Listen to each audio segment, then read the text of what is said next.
Vamos a trabajar sobre este PPT en el cual van a ir apareciendo las preguntas, igual que la semana pasada, y yo he puesto también otros gráficos que nos van a permitir dirigir las respuestas y concluir de manera redondita, ¿ya? Así que partamos con el trabajo que ustedes tenían que hacer y con esto de graficar, que era muy fácil. Entonces se les daban valores para volúmenes y para presiones ventriculares y ustedes debían hacer un gráfico. Aquí hemos puesto el gráfico desnudo y entonces quiero ver cómo les quedó lo que dibujaron.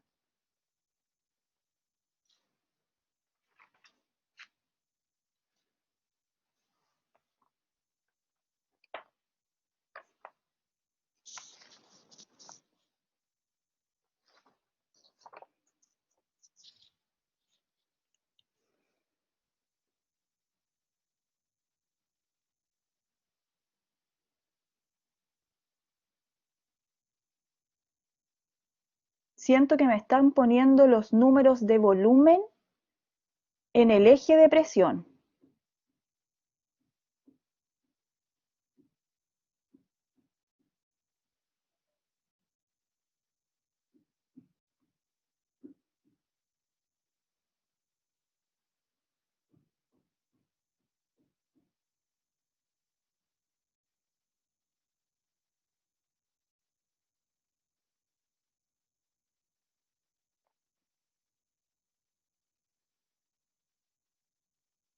Y ahí me juntan los puntos al final.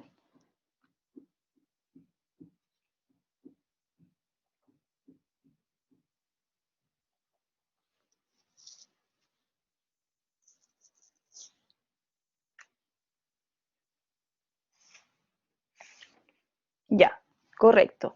Así era más o menos el gráfico que daba, ¿cierto? Eh, a lo mejor la persona que dibujó los puntos arribita puso volumen y presión invertido, ¿verdad? En los X respecto de Y. De todas maneras, si uno analiza el gráfico como el que lo estaba dibujando al revés, debiéramos llegar a las mismas conclusiones. Lo que sí siempre estamos dibujando es una presión pasiva, ya dada por un volumen que hay dentro del ventrículo. Perfecto, así debiera dar. Ahora, a explicar el gráfico. Recuerden que tienen el micrófono abierto y el chat abierto.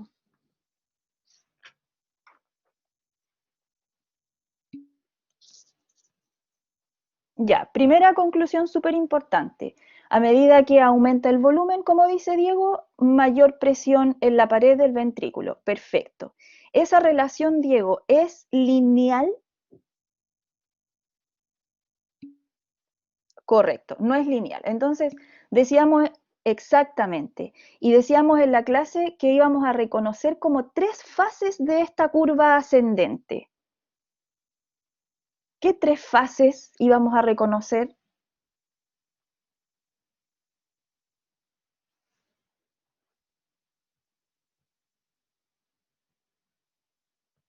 Reconocíamos esta como una primera fase, luego esta más o menos hasta aquí como una segunda fase y luego esta como una tercera fase. Entonces, ¿qué observábamos en cada una de esas fases?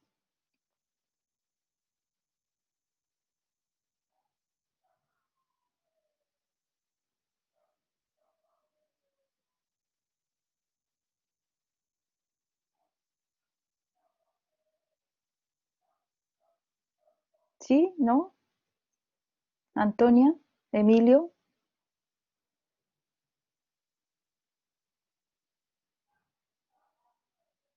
Mejor yo les pregunto, ¿en cuál de estas 3 fases yo veo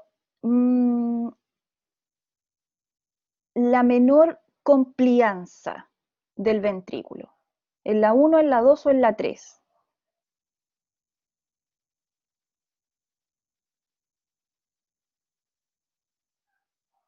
Correcto, ahí pusieron una flechita, ¿cierto? Ya,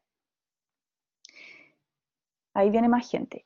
Ya, entonces, efectivamente yo en la fase 3, en la fase que pusieron la flechita lila, es donde vemos la menor complianza. ¿Por qué? Porque desde este punto aproximadamente, yo veo que la pendiente de la curva aumenta, se empina, y entonces los cambios de volumen desde ese punto en adelante nos están generando mayor cambio de presión en la pared, lo que nos habla entonces de un ventrículo que, si bien es cierto, está aceptando más volumen, ya no se distiende, ya no es tan distensible, sino que nos ha empezado a mostrar que él tiene un límite y que tiene componentes que le entregan rigidez también a su pared. Perfecto. Ahora, la fase 1, que sería esta de aquí, ahí nos dice el ventrículo, mira, yo soy bastante distensible, pero a volúmenes menores, ¿verdad? Porque ahí tenemos ya un aumento de volumen de 13 a un costo de presión de pared de prácticamente 0 o muy poco, y desde ahí a 25 y hasta poner un volumen de 30 llegamos a una presión muy chiquitita, apenas de 3. Así que esta fase, la fase 1 y hasta la fase que termina la fase 2, nos habla de esta distensibilidad propia del ventrículo, donde si yo le agrego un volumen, él se va agrandando, aumenta su radio y distiende su pared. Ya, ahora, este volumen del que estamos hablando, ¿a qué volumen representaría de los tres volúmenes que nosotros conocemos?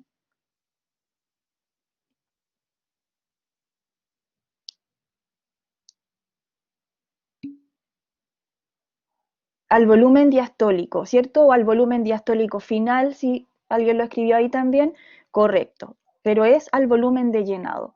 ¿Y cómo le vamos a llamar? Y voy a hacer esta pregunta para que no se confundan en la prueba. ¿Cómo le vamos a llamar? Porque aquí dice presión, pero ¿cómo nosotros le vamos a llamar a esta presión que dibujamos nuestra curva azul?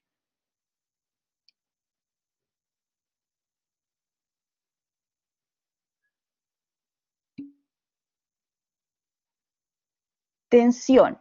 Ya, Emilio. ¿Qué tipo de tensión? Alternativa A, activa, alternativa B, pasiva.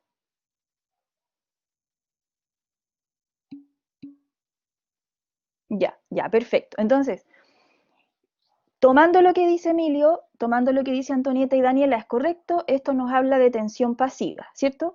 Pero, y volvemos a ese concepto de tensión y presión.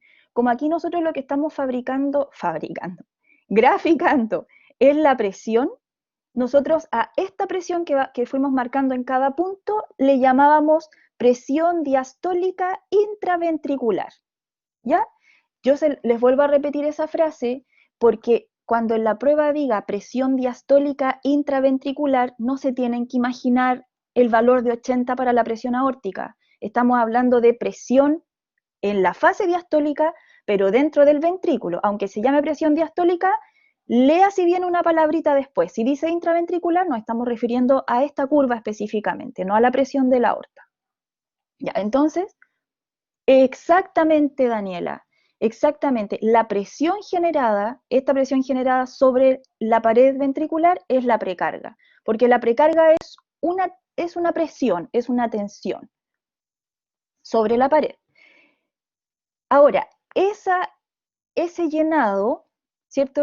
Teníamos el ventrículo, lo llenábamos, ese llenado generaba una presión sobre la pared, esa presión comenzaba a generar también una tensión en la propia pared, que entendíamos tensión, decíamos en la clase, como la fuerza que va a venir en contra, que se va a oponer a esta presión que le estoy haciendo a la pared.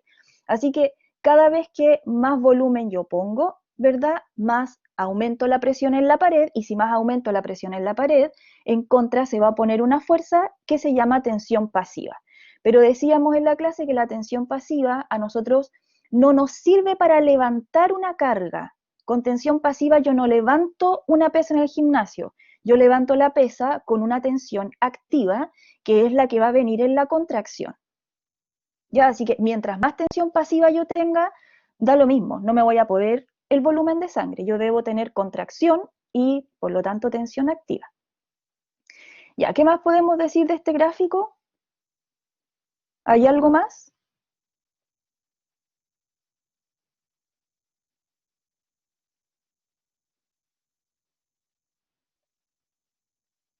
Pues yo les puedo hacer una pregunta. ¿Qué pasa con la fibra muscular a medida que el volumen aumenta dentro del ventrículo?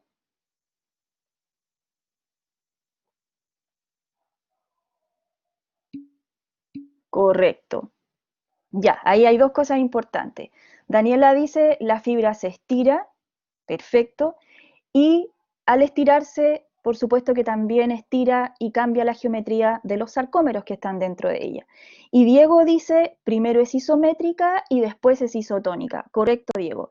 ¿En qué momento es isométrica? En la contracción isovolumétrica, ¿cierto? Y después es isotónica, ¿cuándo? Cuando se abre la válvula aórtica y ahora sí que sí, el ventrículo comienza con su acortamiento, que es propio de una contracción isotónica.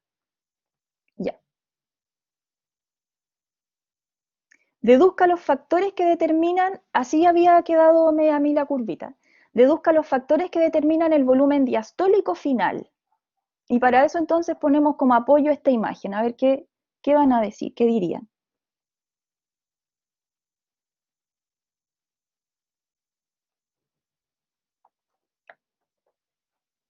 De todos estos factores, ¿cuál es para ustedes el mayor determinante? Porque aquí hay muchas cosas,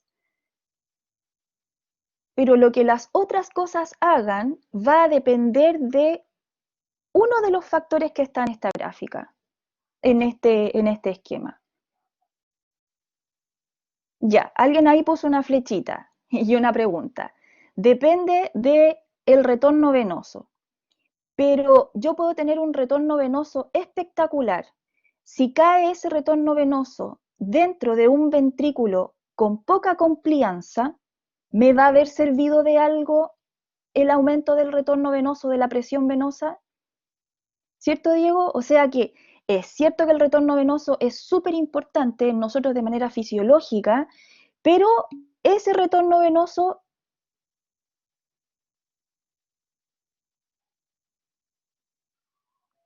ese era el principal y se obviaba algunas veces. ¿Te refieres a la complianza, Diego?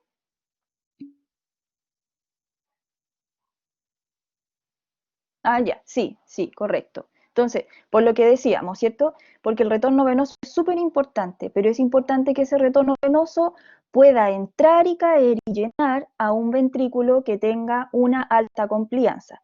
Así que una de las cosas más importantes para determinar el volumen diastólico final es la capacidad volumétrica versus presión que tenga el ventrículo, a lo que nosotros llamamos complianza ventricular, y que es lo que veíamos en el gráfico, ¿cierto? Al menos hasta en esta fase de ascenso. Ahora, ¿qué podemos decir de las otras cosas?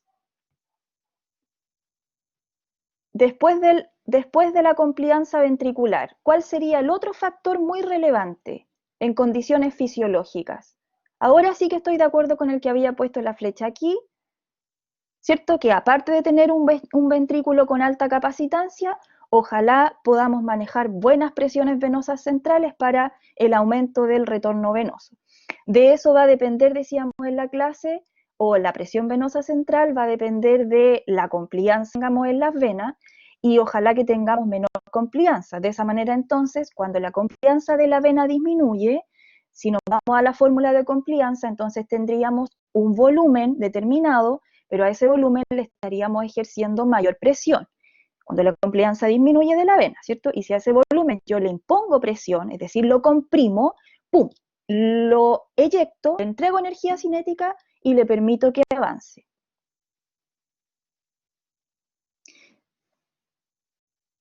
Sí, Daniela, mira, aquí hay que, a ver, este fenómeno se genera para los dos ventrículos, obviamente, ¿cierto? Siempre para los dos. Pero cuando hablamos de retorno venoso, la verdad es que siempre por defecto nos vamos a ir a mirar el ventrículo derecho, lo decíamos en la clase también parece. Y en cambio cuando hablamos de gasto cardíaco, siempre analizamos el gasto cardíaco en el ventrículo izquierdo. Sin embargo, ambas cosas suceden en ambos ventrículos. Y de hecho,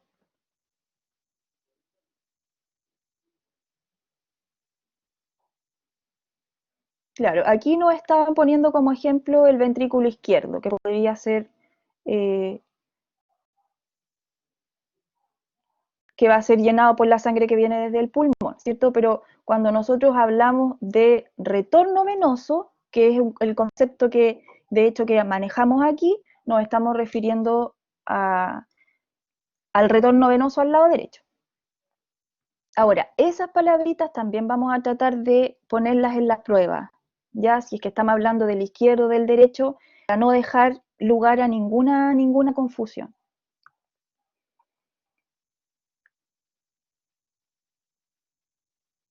¿Qué efecto tenía eso sobre la precarga?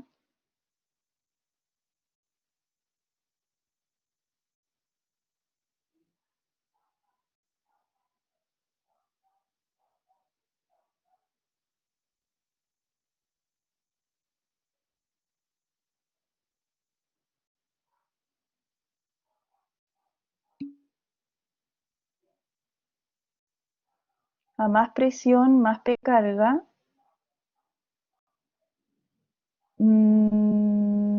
¿Más presión de qué? Más presión pasiva, más presión de llenado. No, no iba por ahí.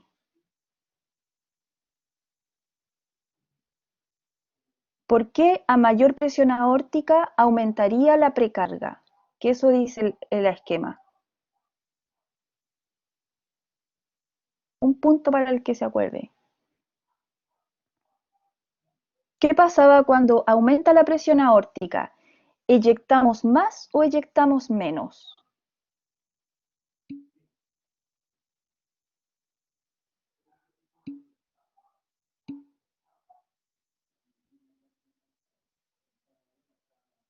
A ver, Daniela dice, necesitaría generar más presión para igualarla.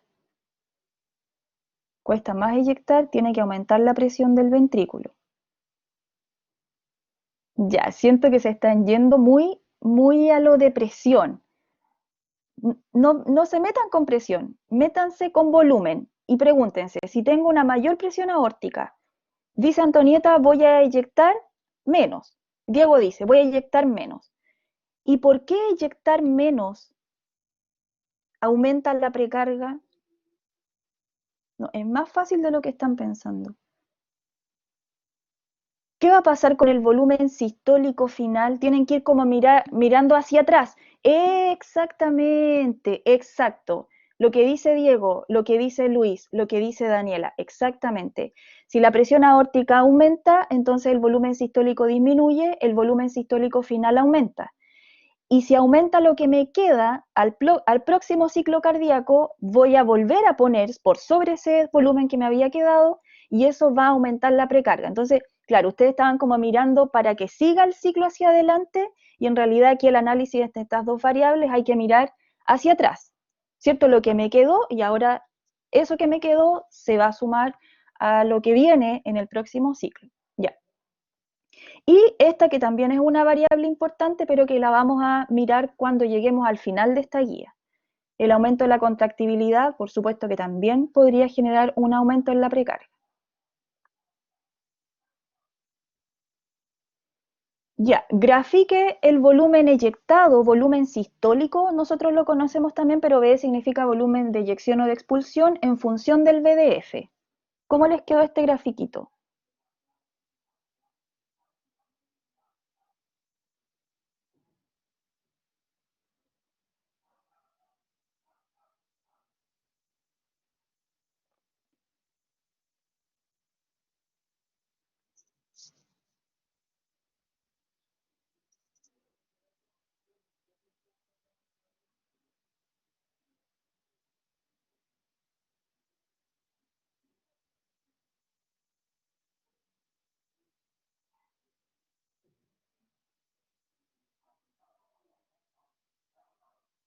Ya,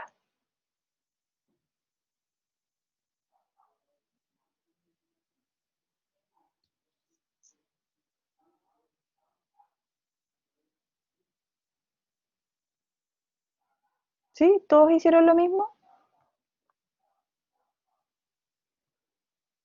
Si uno quisiera ser un poquitito más preciso,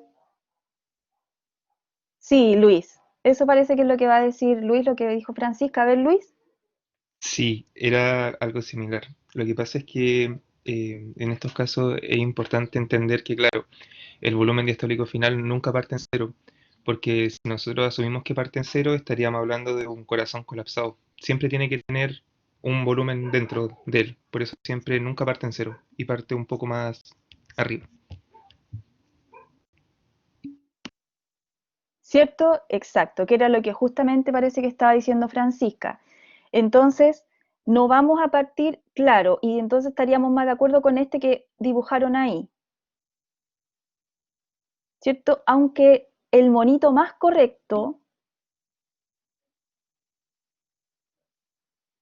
claro, tampoco podría ser la presión cero porque hay algo de volumen. Entonces, más correcto este monito no tiene valores, pero eso es lo que han dibujado ahí. Alguien me ganó, parece que Luis. Exactamente, sería algo más o menos así. Por lo que decía Luis, ¿cierto? No tenemos un ventrículo colapsado, es decir, no tenemos un ventrículo vacío, siempre hay un volumen sistólico final del ciclo anterior, así que el volumen diastólico final no debiera partir de cero, el volumen sistólico sí, porque yo lo eyecto completamente. Y además la curvita se ve así. ¿Por qué no se ve recta hacia arriba? ¿Por qué no sé cómo ustedes la habían dibujado así? ¿Acaso en algún momento se pierde esta relación entre volumen diastólico final y volumen sistólico? ¿Y en qué momento se pierde?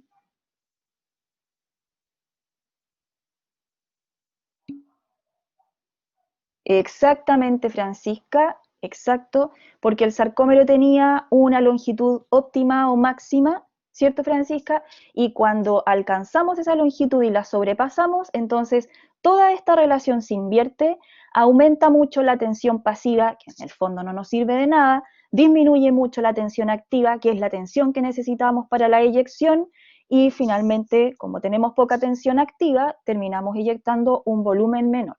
Correcto. Fisiológicamente nunca entramos en esa parte como mala de la curva, ¿cierto? Porque nuestros sarcómeros se están moviendo incluso por debajo de la longitud óptima, entre 1,8 y 2,2. Bueno, di la respuesta. ¿En qué zona funciona habitualmente el corazón?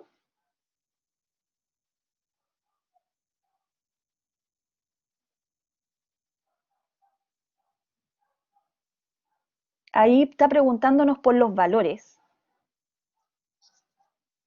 por el valor sarcomérico, Francisca. ¿Cuál era la longitud máxima o óptima, más bien?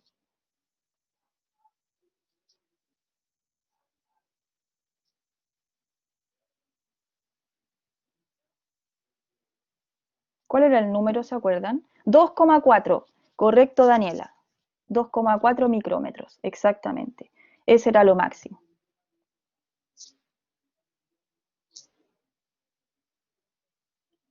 Ya. Y agregamos estas dos gráficas eh, para comenzar o introducir algunos conceptos como el inotropismo, ¿cierto? Que yo sé que es un concepto que ustedes manejan. Inotropismo, ¿con qué otro nombre, con qué otra palabra la conectan siempre en su mente? ¿Con precarga, con poscarga, con contractibilidad?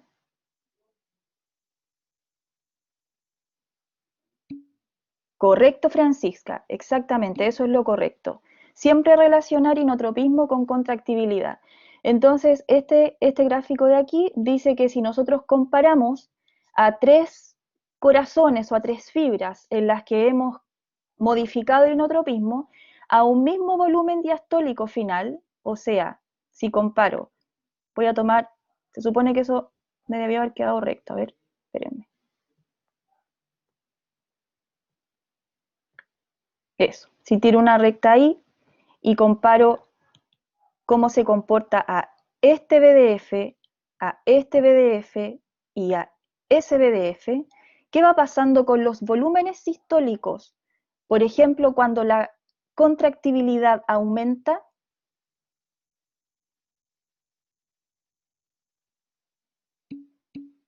aumenta el volumen sistólico, es mayor, ¿cierto?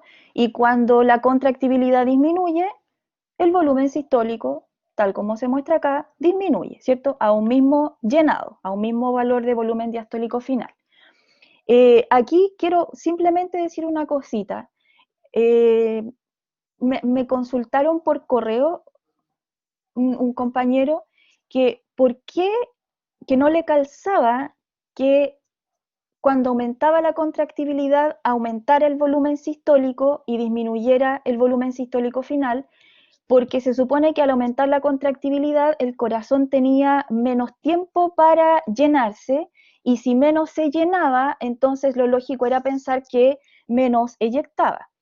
Y eso me parece una forma correcta de pensar, ir pensando las cosas de manera secuencial, pero cuando llegamos a analizar la contractibilidad tenemos que pensar que la contractibilidad es el mejor mecanismo que tiene el corazón para, a pesar de que tenga un tiempo de llenado menor, porque de hecho, por ejemplo, cuando nosotros estamos bajo el sistema simpático, aumenta la frecuencia cardíaca, así que efectivamente el tiempo de llenado disminuye, pero a la vez aumenta la contractibilidad y aumenta la velocidad del retorno venoso. Así que nosotros vamos a tener un llenado óptimo igual y vamos a tener un corazón con mayor tensión, que acorta sus fibras mayormente, que además las acorta a gran velocidad. Todo gracias al aumento de la concentración de calcio intracelular por el efecto de las catecolaminas y del sistema simpático. Así que efectivamente el inotropismo es la mejor carta que puede tener el corazón bajo la manga para aumentar su volumen sistólico, aunque haya tenido menos tiempo de llenado, por ejemplo, cuando aumenta la frecuencia cardíaca. Y una cosa súper importante, la frecuencia cardíaca no es un enemigo de la contractibilidad. De hecho, por ejemplo, se ha visto que si tú aumentas la frecuencia cardíaca, imagínense esto en nuestras imágenes que vimos en la clase, tú le das menos tiempo a la fibra cardíaca para que la bomba sodio-potasio revierta las gradientes, ¿cierto? Y que la bomba sodio-potasio dependía de ella la bomba sodio-calcio. Entonces, si tú estás aumentando la frecuencia cardíaca, la bomba sodio-potasio tiene menos tiempo para restablecer las concentraciones iónicas y por lo tanto la bomba que depende de ella menos calcio saca. Así que el calcio que no se saca se queda en el espacio intracelular y recordemos siempre que esa no salida del calcio va a permitir que ese calcio ahora se vaya a almacenar al retículo o se quede exactamente, Luis, como el efecto escalera, exacto, donde cada contracción será un poquitito más intensa que la anterior.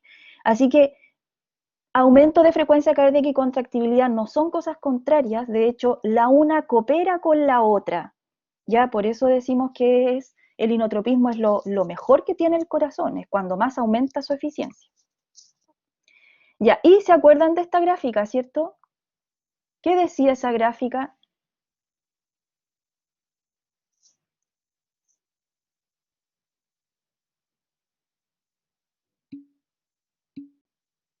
Hablaba de la tensión, ya.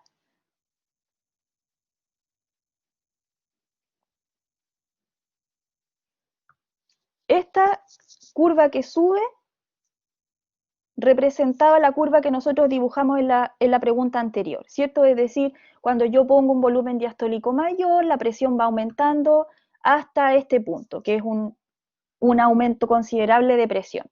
Y luego recuerden, decíamos ya, entonces ahora a esta fibra que por ejemplo se ha llenado, ya, eso, ahí me están escribiendo algo. A esta fibra que por ejemplo se ha llenado hasta aquí, yo ahora quiero ver cuánta presión se hace dentro del ventrículo con este volumen. Entonces yo me voy hacia arriba, ¿cierto? Y digo, ya, cuando se llena con un volumen de, no sé, 47, la presión sistólica que se genera cuando venga la sístole será aproximadamente de este valor. Y entonces ustedes ahí me escriben tensión activa, perfecto. ¿Y a quién se están refiriendo?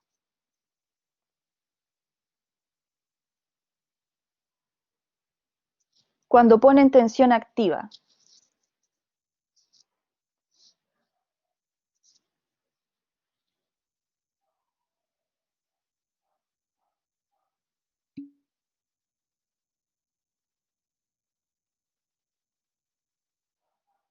que en la línea punteada se logra la tensión óptima. O sea, entiendo, Daniela, que me dices que a este volumen de llenado es cuando vamos a lograr esta máxima tensión y por lo tanto vamos a lograr esta máxima presión. En cambio, si nos movemos y analizamos de aquí hacia allá, ahora lo que vamos a tener será un gran aumento de la tensión pasiva, pero una disminución de la tensión activa. Y decíamos antes y hemos repetido que aumentar la tensión pasiva por volumen no nos va a llevar a eyectar más. De hecho, eso nos genera un gran problema cuando tenemos un ventrículo llenado más allá de lo que va a poder hacer de tensión después para eyectar. Y eso lo vamos a ver en un casito chiquitito que viene más adelante. Ya, perfecto. Dibuje un esquema de los sarcómeros en las fases de ascenso, meseta y curva.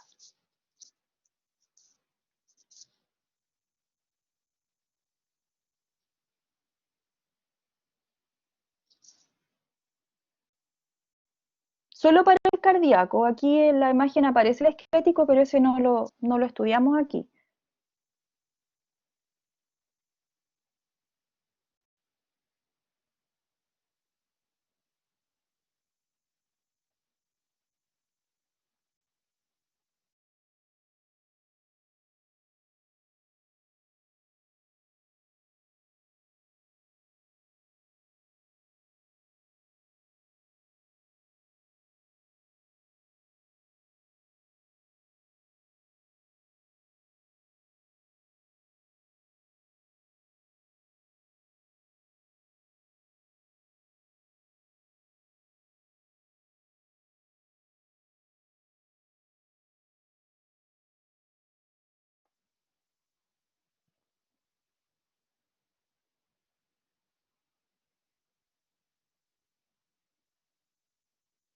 ¿Ven que es difícil dibujar en Blackboard? A mí me cuesta mucho.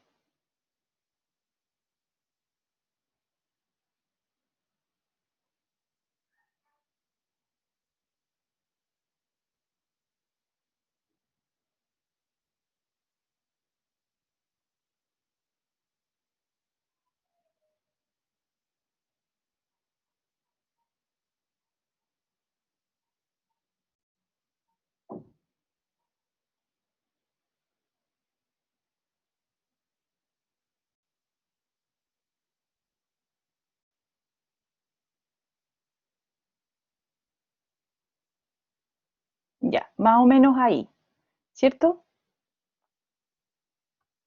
O sea, nos debiera quedar algo como esto, más o menos, ¿verdad? Ya, ¿qué pueden decir entonces de los largos de los sarcómeros y la tensión que se realiza?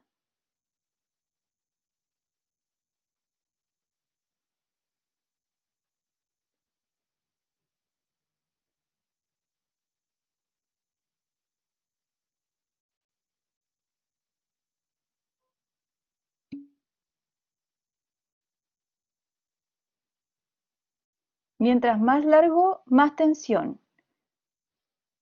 ¿Te refieres mientras más largo hasta este punto? Ah, ya, perfecto. Pero el último no, porque ya no queda de dónde agarrarse. Ya, entiendo, Diego, que eso lo dices como que no hay forma de que formemos puente cruzado, ¿cierto? Que se agarre la actina con la miosina. Estoy de acuerdo. Ahora, por otro lado, cuando están tan cerca, están ya solapados los filamentos. Y cuando tenemos este solapamiento entre actinas y actinas, toda la región del solapamiento es una región totalmente perdida. No hay forma de formar puentes cruzados ahí, así que mientras más solapados estén, más longitud estoy perdiendo, longitud disponible para la formación de puente cruzado. Si están muy cerca o muy lejos, no se logra una buena tensión, como dice Daniela, correcto. Así que aquí la tensión óptima se lograría con esta longitud óptima, que esta gráfica la marca 2,2 y ahí sabemos que depende del libro, es más o menos el valor. Nosotros, para nuestra prueba y para nuestra clase, nosotros aquí y el profesor en Santiago y en Viña, consideramos el valor de 2,4. ¿Ya? Ese es nuestro largo óptimo, nuestra longitud óptima. Y el rango en que nos movemos fisiológicamente es aproximadamente entre 1,8 y 2,2, pero este sería el máximo. Y esta imagen de acá, bueno, muestra exactamente lo mismo, súper corto, demasiado solapamiento, no sirve de nada. Y luego cuando llegamos a la longitud óptima, entonces tenemos las mayores probabilidades de generar armar puente cruzado. ¿Cuál es el principal mecanismo que explica la ley de Starling?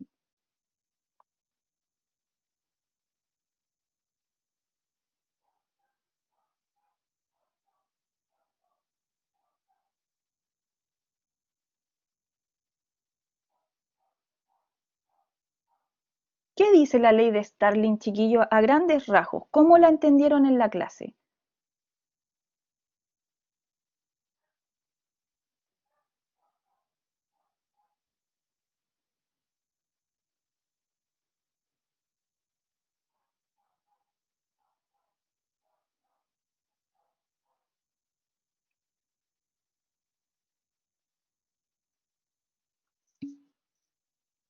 A ver, ahí está Emilio, dice, mientras más aumentamos el largo del sarcómero, podíamos obtener un mayor estiramiento, una mayor fuerza y por lo tanto una eyección de un volumen sistólico mayor. Excelente, Emilio. Ahora mi pregunta es, Emilio, ¿cómo aumento el largo del sarcómero? ¿Cómo puedo hacer eso en un corazón?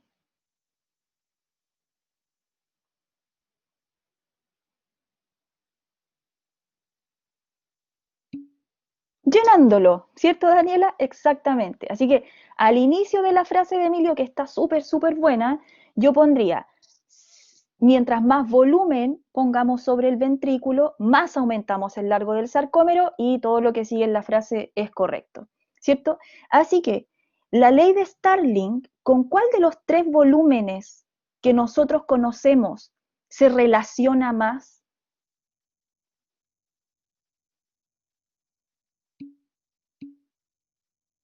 Con el sistólico, con el VDF, hay dos opciones ahí. Estoy de acuerdo, exacto. Ahí van tres, sí.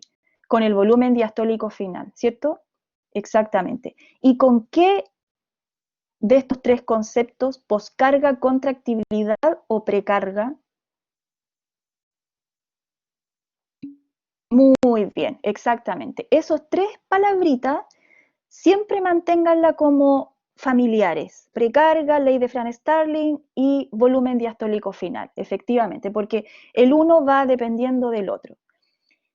Ya, perfecto. Entonces dice Emilio, perfecto. Si más volumen ponemos dentro del ventrículo, más se estira. Si más se estira, más tensión y por lo tanto al inyectar un volumen sistólico mayor. Pero ¿cómo se explica la tensión generada? La tensión activa.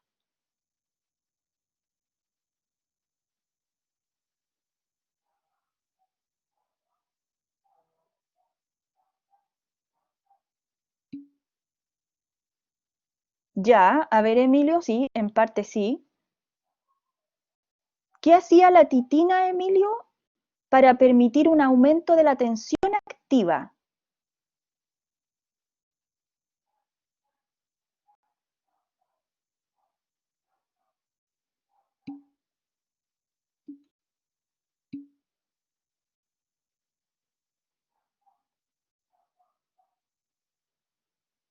Ya, a ver. Emilio dice tenía un segmento más, creo. O sea, la cuerda era más larga según Emilio. Y Daniela dice el corazón tenía una titina menos distensible. Y Diego dice acercaba la actina con la miosina. Ya, ahí me están dando dos cosas importantes de la titina. Primero, que la titina, y me voy a devolver un poquitito acá, este aumento de la rigidez, entre comillas, o la disminución de la complianza que nosotros vemos a mayor volúmenes, eso es por culpa de lo que dice Daniela. La presión sube porque en ese punto yo he tensado mucho la titina, que es menos distensible que la titina del músculo esquelético, porque tiene un segmento menos, es una cuerda más corta y por lo tanto se tensa a menor disco que la del músculo esquelético. Así que el aumento de la tensión pasiva, que estoy rayando aquí, sería por lo que dice Daniela, porque la titina es menos distensible. Y a la vez, cuando esa titina menos distensible se pone muy tirante, viene lo que dice Diego, que entonces mientras más tirante ella sea, cambia la geometría, cambia el grosor de este espacio entre actina y miosina, se acerca la actina con la miosina, pero eso que dice Diego ahora está a favor del desarrollo de tensión activa. Así que como que la titina juega para que aumente la presión, la tensión pasiva, porque es menos distensible y más tirante, pero por otro lado, cuando más tirante se vuelve, como la imagen que yo les puse en la clase, acerca la actina con la miosina. Y como dice Diego, si ambas se acercan, más probabilidades de generar y armar puente cruzado, ¿cierto? ¿Había alguna otra cosa que pasara a mayor largo? Punto 1 yo ya sé, la titina acerca la actina con la miosina, perfecto. Nos llegó a convenir incluso esta titina para eso. ¿Había alguna otra cosa? Muy bien, Daniela. Aumentaba la afinidad por el calcio. ¿De quién? ¿La afinidad de quién por el calcio?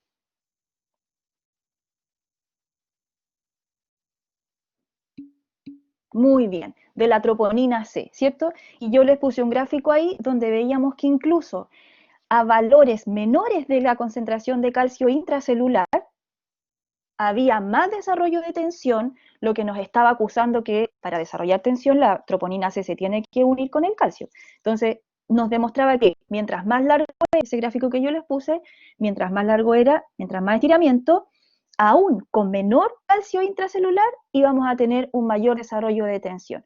Y eso nos dice entonces que la troponina se está uniendo más fácilmente a un calcio que no necesariamente está súper aumentado dentro del citosol. Perfecto. ¿Y hay alguna otra razón?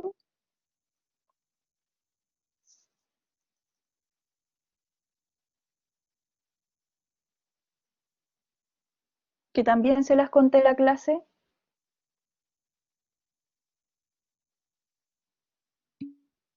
Eso, Emilio, a ver, deme más.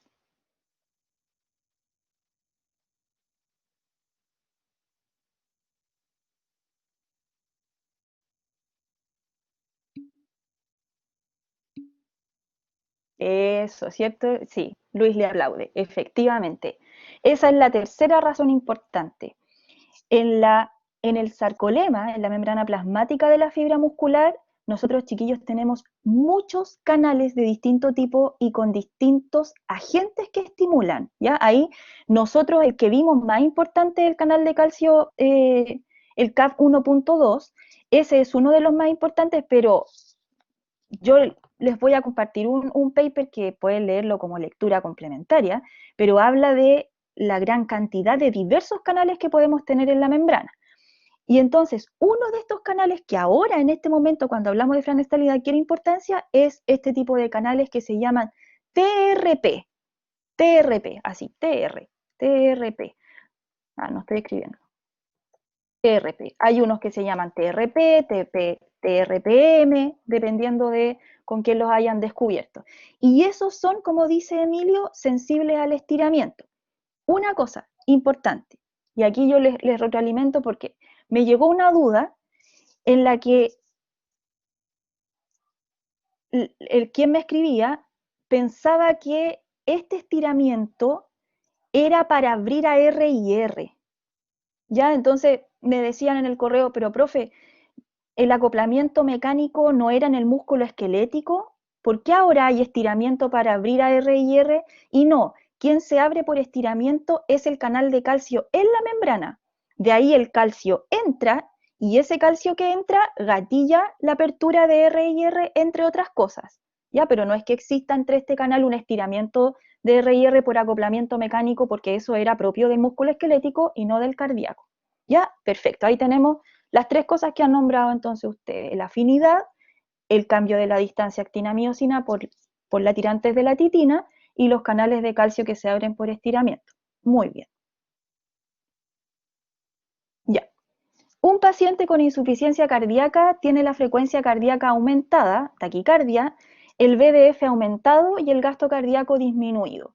Su presión arterial es normal. Ya, chiquillos, antes de avanzar, cuando ustedes lean un enunciado como este, yo les invito a que el análisis que ustedes hagan sea en este orden. a ver, lo primero que quiero descubrir es cuál es el origen de la patología del paciente y luego cuál de las otras cosas que han cambiado cambian de manera compensatoria, queriendo arreglar los efectos de la patología.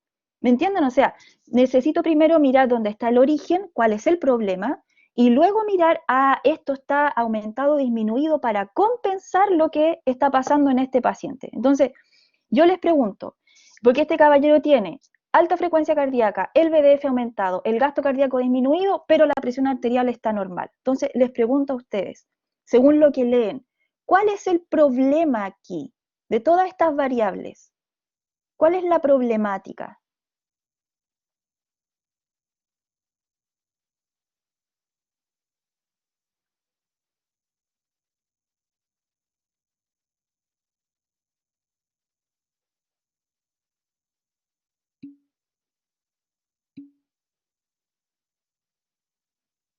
Daniela dice, debe tener bajo volumen sistólico por el bajo gasto cardíaco. Entonces se aumenta la frecuencia cardíaca para compensar. Exactamente, Daniela. Exactamente. Entonces tú ya descubres, Daniela, que el aumento de la frecuencia cardíaca es un mecanismo compensatorio, ¿cierto? No está ahí el origen de su problema. ¿Dónde está el origen del problema? Antonieta, ¿quisiste decir BDF o BSF?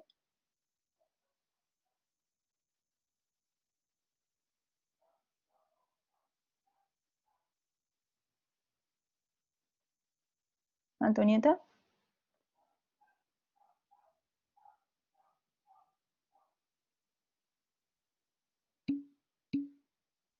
Sí, yo creo que te estás refiriendo a esto, ¿cierto? A esa variable.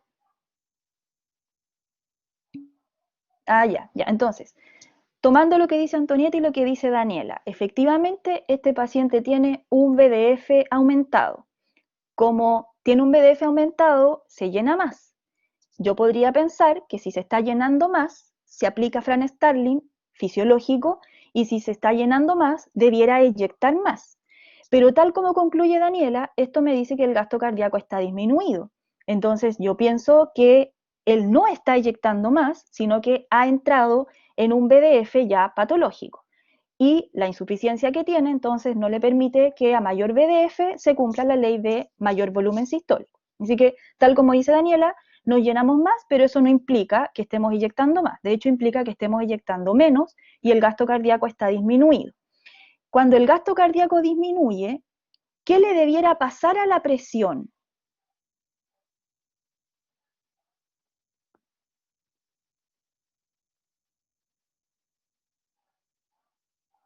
Sí, Antonieta, es correcto lo que dices. Entonces tú querías decir BCF aumentado,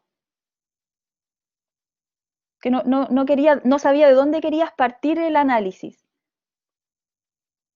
Claro, y, y lo que decíamos antes, como eyecta menos, le queda más, y eso que le queda se va a unir a lo que viene en el ciclo siguiente.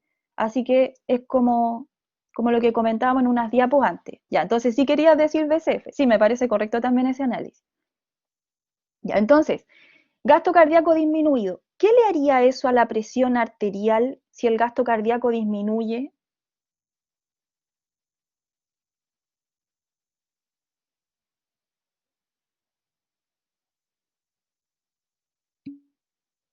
La presión arterial disminuye, ¿cierto o correcto? ¿Y qué hace el cuerpo para compensar? Eso no lo saben todavía porque lo vamos a ver esta semana en regulación de la presión, pero yo sé que ustedes tienen una noción más o menos. Y de hecho lo dijo Daniela, ¿cierto? Debiera entonces tirar más sangre. Y la forma que tiene para tirar más sangre es aumentando la frecuencia, correcto. Así que esto es un efecto compensatorio. Y de hecho es uno de los grandes problemas, a lo mejor Luis, no sé si ya llegaron en fisiopato a esto, pero es uno de los grandes problemas del insuficiente cardíaco, que a él le serviría tener una frecuencia cardíaca aumentada para aumentar el gasto cardíaco. El problema es que entran en taquicardia súper, súper alta y eso no implica finalmente un aumento del gasto cardíaco. Entonces, farmacológicamente tú mejor lo tratas disminuyendo la frecuencia cardíaca para que disminuya la taquicardia. Sí, de hecho, a los Sí, pacientes cardíacos, por eso a muchos se les trata con isoproterenol o con, o con otros fármacos que disminuyen la frecuencia cardíaca, porque como esto es un ciclo y es como un ciclo Exacto. vicioso, finalmente terminan generándose mucho más daño. Y de hecho, estos ejercicios, igual lo iba a decir, son súper buenos para que los chiquillos vayan practicando, porque después cuando avancen a los cursos mayores, esto es lo que se promueve, como que ustedes puedan identificar cuál es el factor desencadenante, cuál es la etiología, Ujú. cuáles son los efectos compensatorios y explicar cada cosa que va sucediendo. O sea, por ejemplo, por qué disminuye el gasto cardíaco, por qué se aumenta el VDF, por qué se aumenta la frecuencia, a causa de qué, y esto qué implica fisiológicamente. Es súper bueno que Claro, lo vayan viendo. exactamente. Gracias, Luis. Ahí está la experiencia, ¿ven?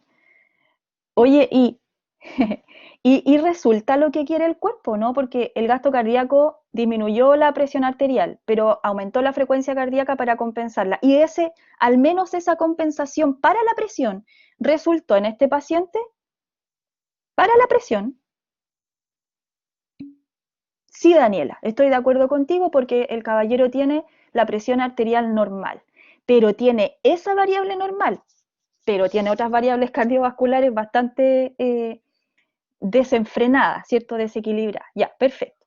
Aplicando la ley de Laplace, ¿cómo está la tensión de la pared ventricular izquierda durante la sístole ventricular en este paciente en comparación con un individuo sano?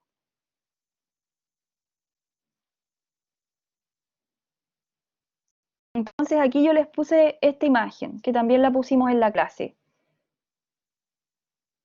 ¿Qué variable aquí de esta fórmula está cambiando en este paciente? ¿P, R o H?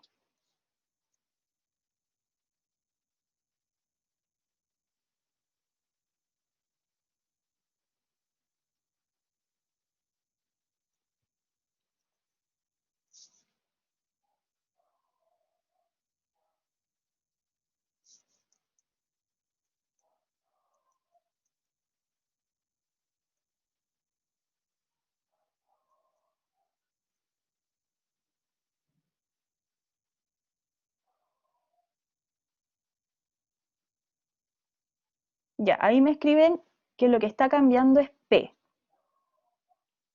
Pero P, ¿se acuerdan que representaba la presión aórtica? Entonces aquí la presión arterial está normal. Así que P podemos asumir que está normal también. Correcto, Daniela. ¿Y cómo sabes que es R? ¿Qué cosa del enunciado te dice que el radio podría estar más abierto, que el ventrículo podría estar dilatado?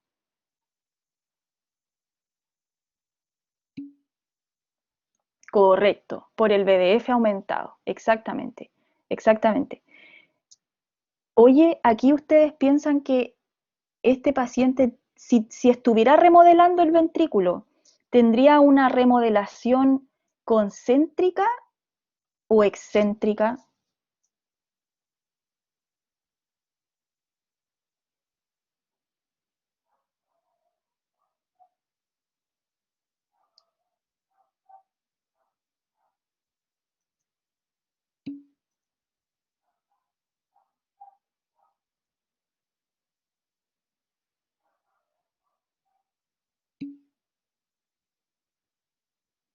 ¿Ya qué te hace pensar eso, Antonieta?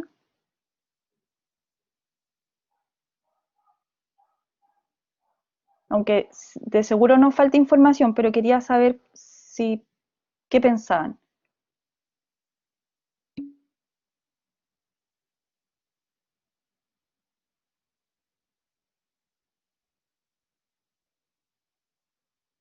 ¿Pero qué las lleva a pensar eso? Y le pregunto a Luis también qué piensa, porque a lo mejor nos falta información, nos vamos a tirar a la piscina nomás, pero a ver qué piensan. ¿Por qué Antonieta? ¿Por qué Daniela?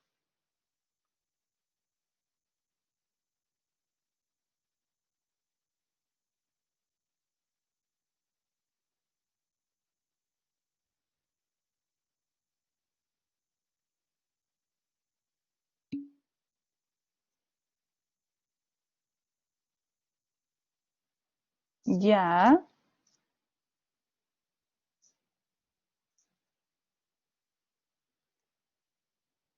¿Te acuerdas cómo era la concéntrica, Antonieta? ¿Cómo era el tamaño de la cavidad?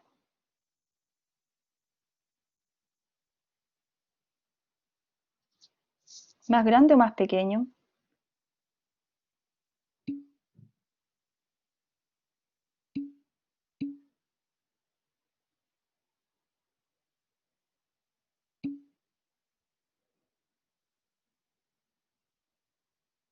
Tiene el BDF aumentado, aumentaría el grosor de las paredes, pero disminuiría la cavidad. La de los hipertensos, la cavidad disminuye, ¿ya? Más pequeña la cavidad. Ya, todos piensan lo mismo. Luis, ¿qué piensas tú? Eh, Inventando nomás, porque insisto que quizás nos falta información. sí, puede que falte información. Eh, Habría que ver en realidad porque, por ejemplo, lo que dicen los chicos igual tiene harto sentido. O sea, igual hay otros factores que pueden predisponer, pero por ejemplo que tenga un gasto cardíaco disminuido puede deberse a esta insuficiencia cardíaca y a que el corazón no es capaz de eyectar toda esta gran cantidad de volumen diastólico final que tiene. Entonces, al generar eso, el ventrículo se empezaría a hipertrofiar. Y yo igual apostaría de que sería por una hipertrofia concéntrica, pero eso sería como a largo plazo. Claro,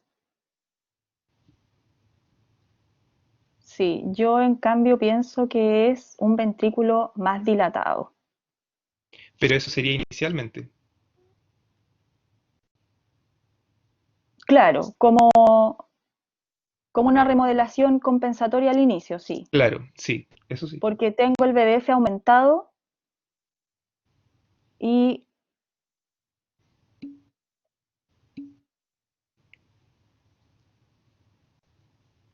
Daniela dice, ah, no, no, no, Daniela, no solamente ellos, no, ellos fisiológicamente, Daniela, ellos adquieren una remodelación excéntrica, pero hay pacientes que tienen remodelaciones excéntricas patológicas. Claro, Sí, sí, porque sí, para poder tener toda esa cantidad de volumen aumentado tiene que tener una dilatación. Pero eso es como inicialmente. claro, claro. Entonces yo tiendo a pensar que si me dice que el BDF está aumentado y por lo tanto lo que tengo aumentado es el radio, entonces tengo un radio, una cavidad de mayor radio. Y si tengo una cavidad de mayor radio, yo tiendo a pensar que está más dilatado que o más abierto que con la cavidad pequeña como concéntrica. Claro, como mayor capacidad volumétrica. Y como tiene mayor capacidad volumétrica, sobrepasa el estiramiento del sarcómero y ahí es cuando se vuelve insuficiente. ¿Cierto? Más o menos. Aunque insisto, chiquillas, nos falta información. Estamos puro jugando. Estamos jugando nomás, pero estamos eh, tratando de acercarnos.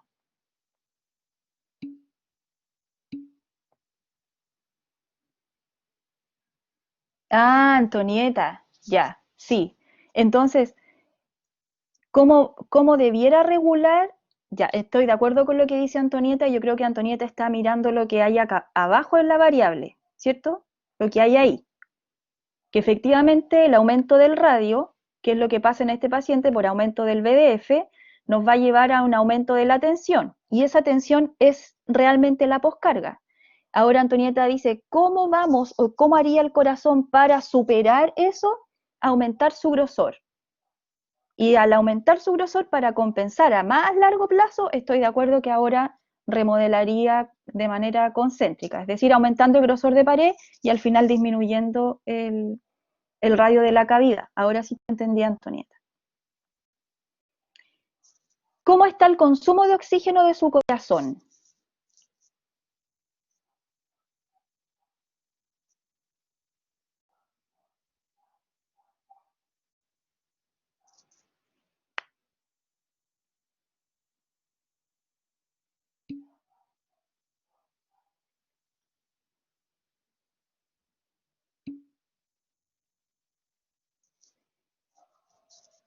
Ya, está alto, correcto. Por lo que dice Antonieta, hay dos factores.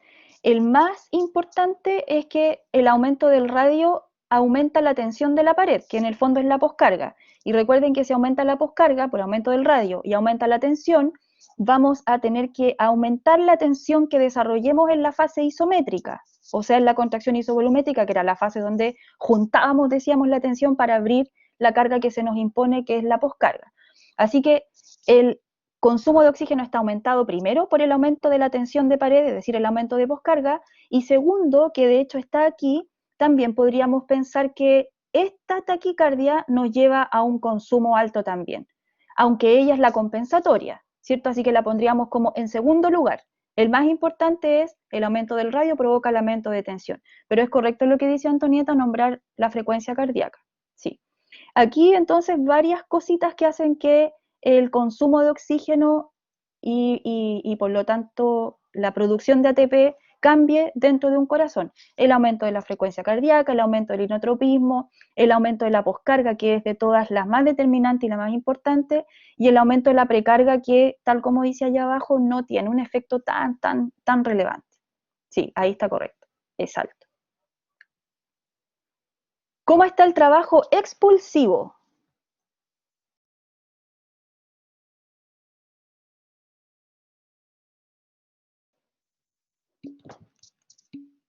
Ya, ¿cómo era la fórmula de trabajo expulsivo?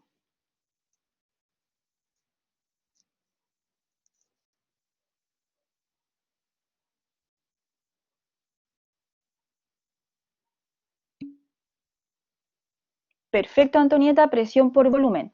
Correcto. Esa presión la podríamos tomar como presión aórtica, ¿cierto, Antonieta? Y ese volumen como el volumen sistólico, ¿verdad? Entonces, en este sujeto, ¿cuál de esas dos cosas cambiaron? ¿La presión aórtica o el volumen sistólico?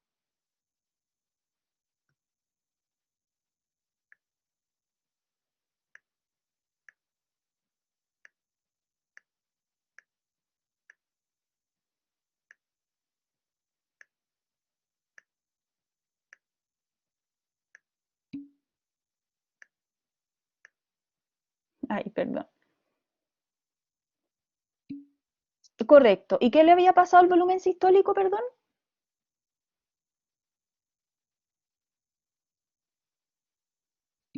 Estaba disminuido, correcto. Estaba disminuido y por lo tanto el trabajo expulsivo está disminuido también. Estoy de acuerdo con ustedes. ¿Cómo está la eficiencia miocárdica aplicando esta fórmula?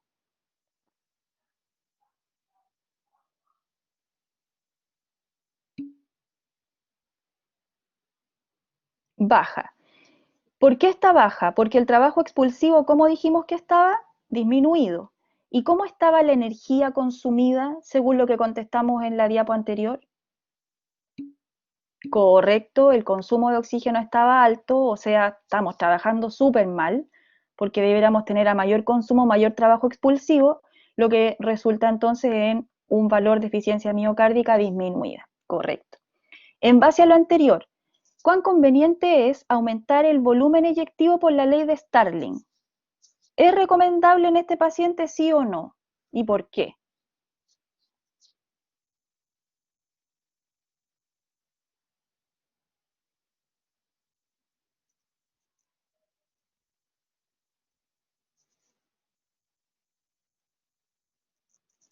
¿Conviene seguir a Starling? Que Emilio por ahí, que lo explicó también Starling. ¿Conviene que este cuerpo exacerbe a Starling, que este corazón?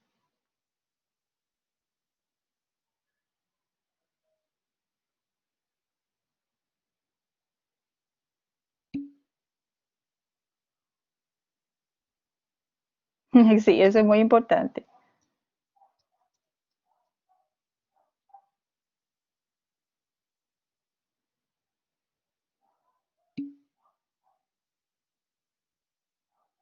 En el fondo te está preguntando Daniela, si queremos que este caballero eyecte más, ¿conviene, según Starling, llenarlo más para que eyecte más?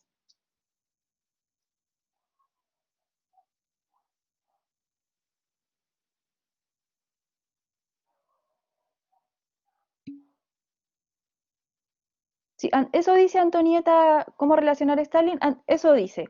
Aplicando, lo que haríamos para aplicar Starling sería aumentar la precarga, aumentar el volumen diastólico final, más de lo que ya lo tiene. Y este paciente, su principal problema era que ya tiene un BDF aumentado, ¿cierto? O sea, es como que no, pues si ya tienes un BDF y ese no lo puedes movilizar bien, ¿qué sacamos con llenarte más? Ya nos dijo el corazón que no puede, que no sería conveniente, ¿cierto? Eso es lo que concluye Daniela. Si lo lleno más es peor, correcto, como dice Daniela, y Antonieta dice, ah, no, ¿cierto? Correcto, estoy de acuerdo.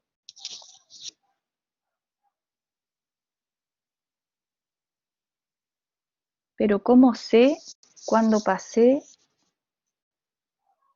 la longitud óptima?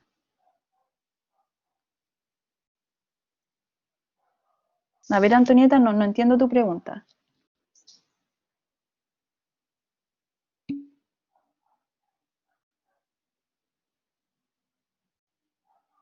No, si la vamos a alcanzar a revisar, Diego.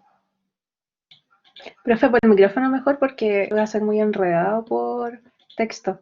Lo que Dale. pasa es de que está como la línea del LO, ¿cierto? La Como longitud que separa óptima, la curva. Claro, ¿ya? la de la longitud óptima. ¿Cómo sé si la persona está pasada de la longitud óptima y por eso no está ejerciendo la presión suficiente?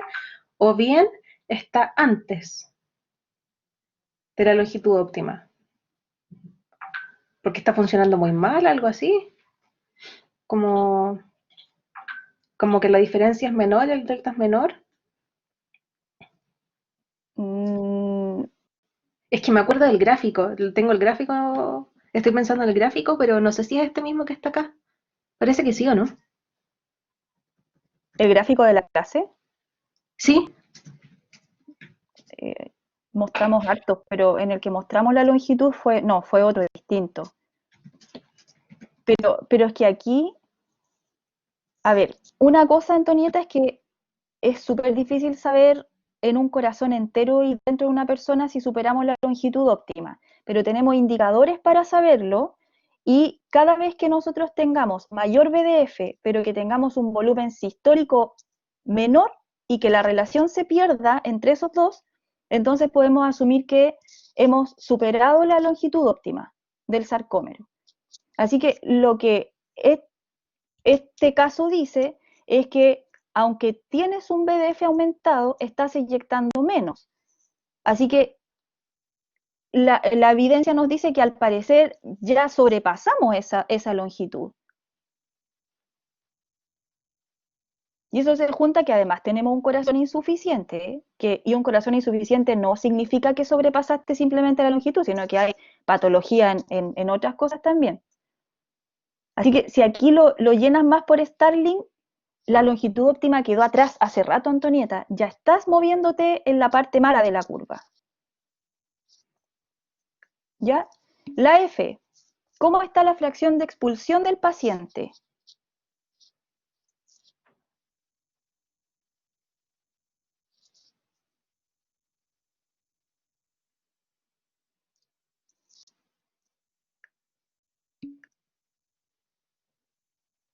Claro. ¿Por qué? Porque la fracción de eyección era el volumen sistólico partido por el BDF y si lo queríamos convertir en porcentaje por 100. Y aquí yo tengo el volumen sistólico disminuido, el volumen diastólico final aumentado y por supuesto que eso me da un valor más pequeño, como dice Antonieta, ¿cierto? La fracción de eyección está disminuida. Ya, de acuerdo con la ley de Starling, ¿qué sucede con la fracción de expulsión al aumentar el BDF? Piensen en un corazón sano, sano.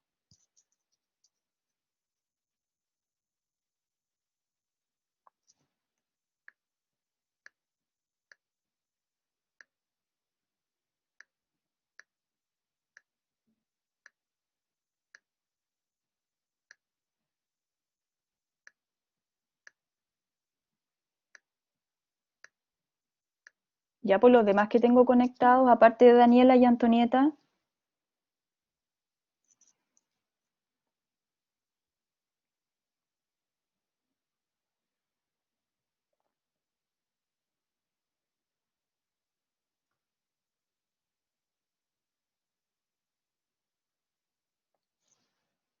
En un corazón sano, Daniela, y obviamente pensando que nos estamos moviendo bajo la LO, nosotros deberíamos tener aumento del volumen diastólico final por Starling, como yo creo que Luis fue quien subrayó ahí, ¿cierto? Entonces tenemos un aumento del VDF, pero ¿cómo debiera ser el VS?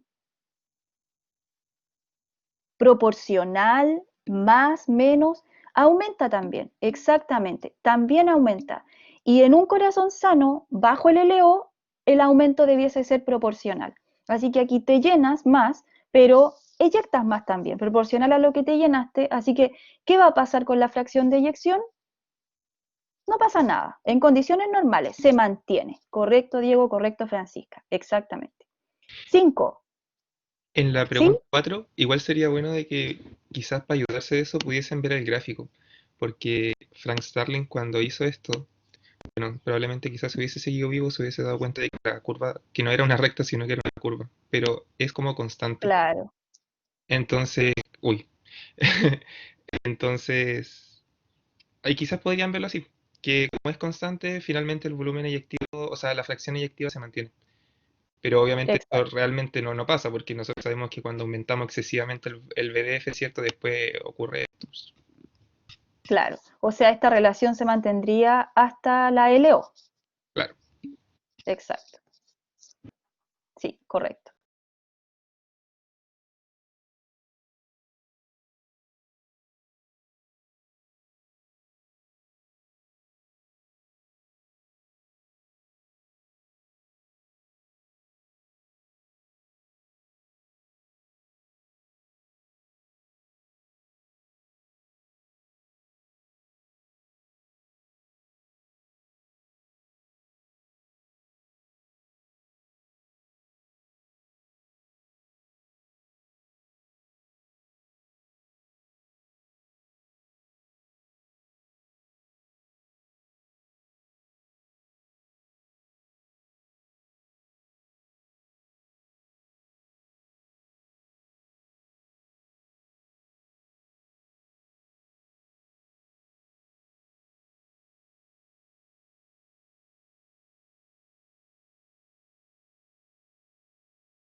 Nacho, a la clase tú. Ay, No sé, ahí se está reconectando la profe. Ahí se Sí, unió. se cortó la luz, parece, se cortó la luz aquí y me caí, pero ahí volví. Ya, entonces estábamos en la 5. Sí, se cayeron mucho. Ah, ¿verdad? No solamente a mí me pasó. San Pedro. Maldición. Sí puede ser. Ya, entonces, ¿qué sucede con el BD y con FE como consecuencia de la disminución de la presión arterial? ¿Qué análisis hacen acá? Si disminuye la presión arterial, ya, y de ahí, ¿qué cuentos siguen contando?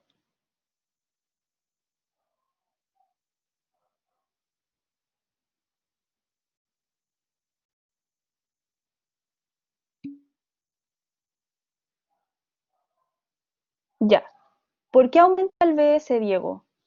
Porque al disminuir la presión arterial, ¿cuál de las tres cosas que afectan a la eyección modificaste? ¿Precarga, poscarga o contractibilidad? ¿Cierto? Entonces, si disminuye la presión arterial, que es el recorrido que deberíamos hacer, disminuye la presión arterial, disminuye la poscarga. Si disminuye la poscarga, entonces menos tensión tiene que desarrollar el ventrículo, puede eyectar mejor, acortándose a mayor velocidad, aumentando el volumen sistólico. Y si aumenta el volumen sistólico sin necesidad de haberse llenado más, porque aquí no nos están diciendo que se llena más, entonces terminas eyectando más frente a un mismo llenado. O sea, finalmente, ¿qué pasa con la fracción de eyección?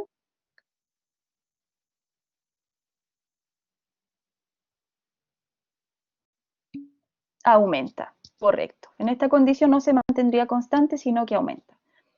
6. Enumere los factores que determinan al volumen eyectivo. Y para eso vamos a jugar con este gráfico,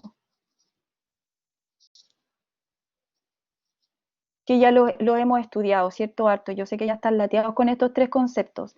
La precarga, la contractibilidad y la poscarga. ¿En qué sentido afectan al VE? A ver. Diana, que está muy calladita. Daniela Belletti. Emilio.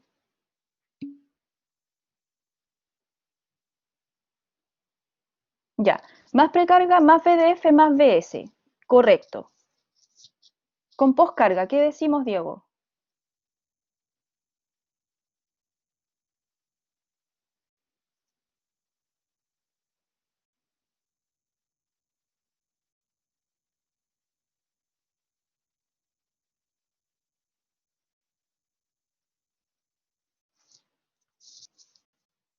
A mayor poscarga, menos eyecto, menos volumen sistólico y más me queda, o sea, mayor volumen sistólico final, llenándonos con lo mismo, pues manteniendo las otras variables constantes, ¿cierto?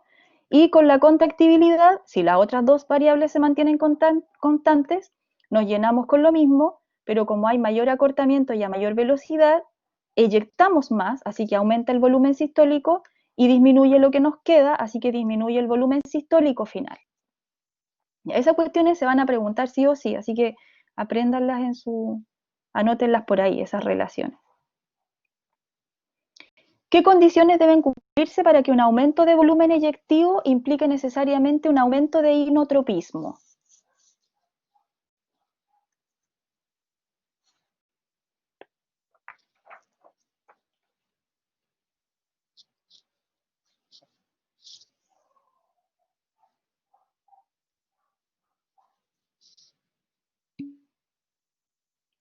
Exacto, ahí salió Daniela, que dice que precarga y poscarga no cambien.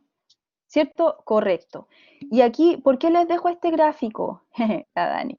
¿Por qué les dejo este gráfico? Traten de mirarlo, de sacarle una foto, dibujarlo, igual se lo puedo subir después, porque cuando alguna de las otras variables cambia en conjunto con el inotropismo, no vamos a saber a quién realmente echarle la culpa, ¿cierto? Porque la curva, por ejemplo, puede tener esta forma, puede subir así, cuando aumente el inotropismo, o cuando aumente la poscarga, o cuando disminuya la precarga. ¿Ya? Por cualquiera de esas razones la curva puede cambiar. Pero cuando yo quiero solamente ver la curva por culpa del inotropismo, de la contractibilidad, yo quiero ver esta curva que está en la línea rojita no punteada. En esas condiciones, entonces, yo no necesito la influencia de la poscarga y tampoco necesito la influencia de la precarga, ¿verdad? Así que, tal como dice Daniela, que no cambien. Perfecto. ¿Y qué condiciones debe cumplirse para estar seguro que un aumento de la fracción de eyección se debe a un aumento del inotropismo? Y ahí nos vamos mejor a la fórmula de fracción de eyección, que dice que Bs partido por BDF. Claro, pero la fracción de eyección, mirando su fórmula nomás,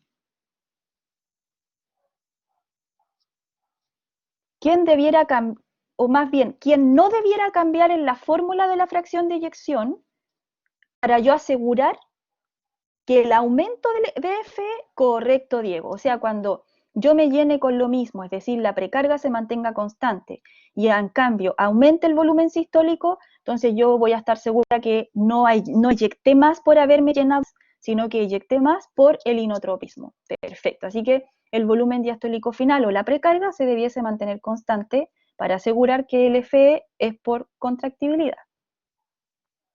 Ya, no voy a leer porque ustedes ya saben lo que se hizo en este experimento. Lo importante aquí es que tenemos presiones de la aurícula izquierda en comparación con el trabajo que tiene que hacer el ventrículo izquierdo. ¿Cómo les quedó este gráfico?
Ya, más o menos así. Ya. La A dice entonces grafique el trabajo expulsivo del volumen frente a la presión auricular. ¿Y qué ven? ¿Qué relación ven?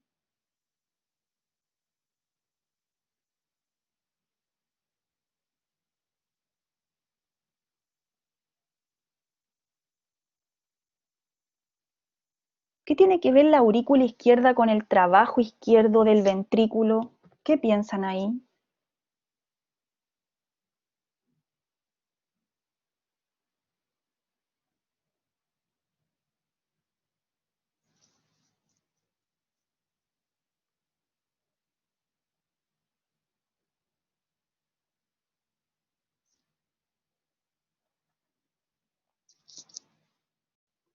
Rápido, nos quedan 12 minutos.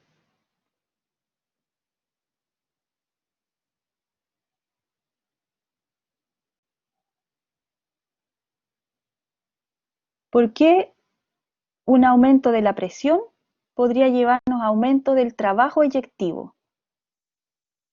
A mayor presión auricular, ¿qué piensan que pasa? Recuerden que TE es igual a presión aórtica por BS.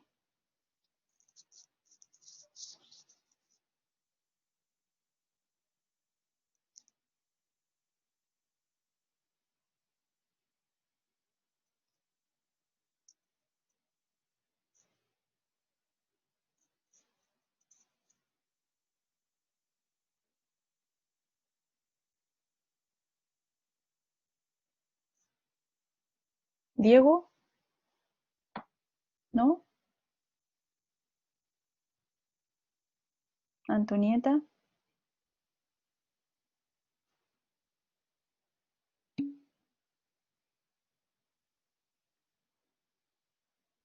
Si la presión en la aurícula izquierda es mayor, ¿creen que eso va a afectar al volumen que se mueva entre atrio y ventrículo?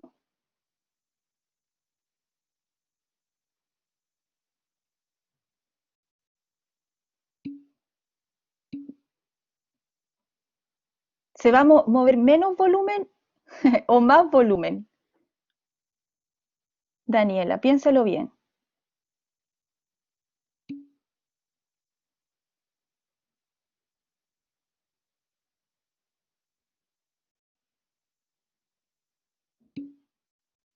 Ah, ahí Daniela, eso. Si tengo mayor presión en la aurícula izquierda, aquí estoy conectada por un reservorio, o sea, hay un recipiente que tiene sangre y hay sangre moviéndose en este experimento. Entonces, cuando yo tengo más presión en la aurícula izquierda, exactamente, Daniela, tengo más presión auricular que le gana la presión ventricular. Entonces, yo a mayor presión auricular, yo llevo más sangre al ventrículo. Y si llevo más sangre al ventrículo, ¿qué hago con el VDF?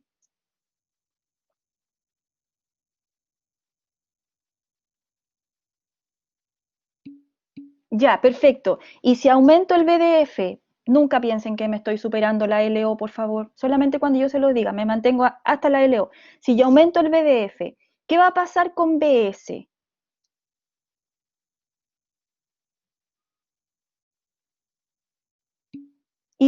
Correcto. Y si aumenta BS, ¿qué pasa con T? Que T era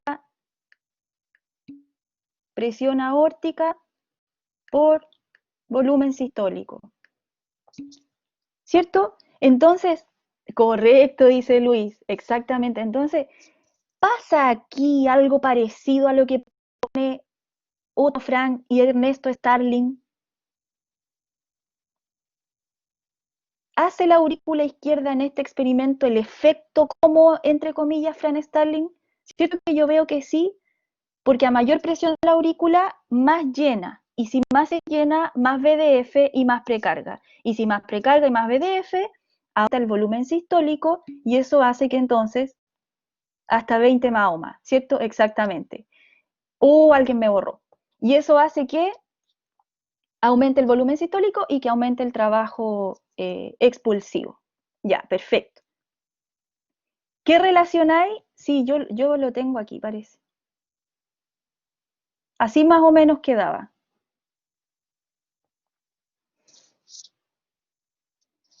Superponga en el gráfico anterior la curva de función ventricular que resultaría después de administrar epinefrina. Ya ahí yo lo hice. Ya ahí la recta rojita es como cuando ponemos epinefrina. ¿Qué ven ahora? ¿Qué pasa?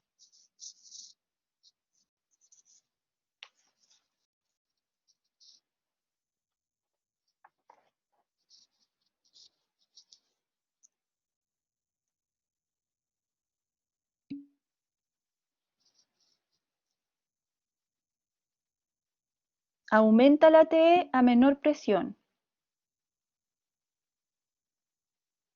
A menor presión, correcto. Daniel y Francisca dicen lo mismo, correcto. Entonces, ¿qué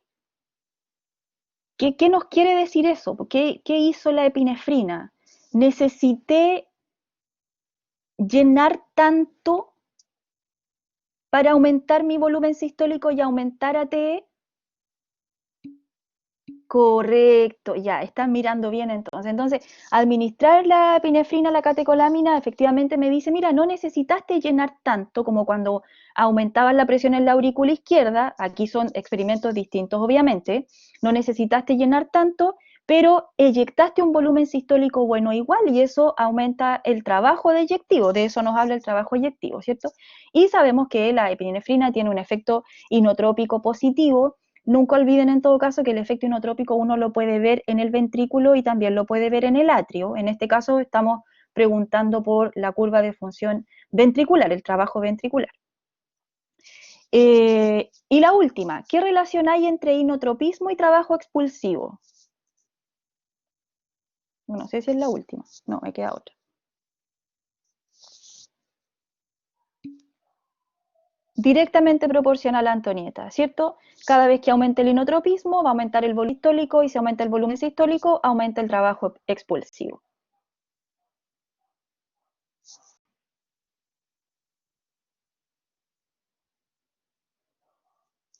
Y estas sí que son las últimas, parece. ¿Qué sucede con el trabajo expulsivo al aumentar la presión arterial?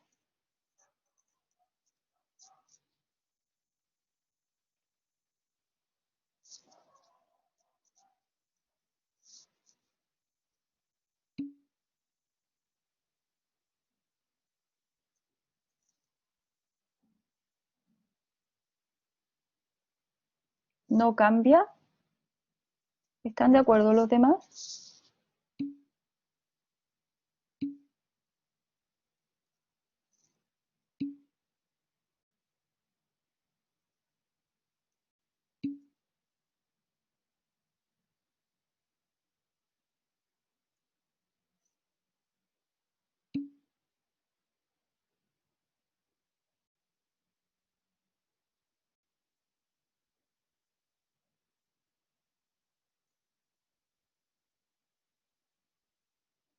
Si aumenta la presión, la poscarga también, ¿o no? Dice Daniela, ya.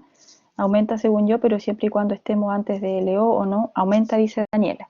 Ya. ¿Alguien ve ahí la formulita? Sí. Yo creo que, ¿saben qué? A las preguntas, y eso es un buen ejercicio para la solemne que estamos armando, les falta decirles a ustedes, chiquillos, imagínense lo fisiológico y sepárenlo de lo patológico, porque siempre nosotros estamos, cuando yo les hablo de poscarga, ustedes siempre piensan en como enfermedad, en que va a eyectar menos, ¿cierto? Y claro, estenosis, por ejemplo, hay un orden fisiológico también. Entonces yo entiendo que, por ejemplo, Daniela Belletti habla de una como autorregulación. Entonces ella dice, mire, en condiciones fisiológicas lo que yo creo que va a pasar es que si aumenta la presión aórtica, ¿qué va a pasar con otra variable de la fórmula? Porque aumento de la presión aórtica aumenta la poscarga. Y el aumento de la poscarga, ¿qué hace con la variable BS?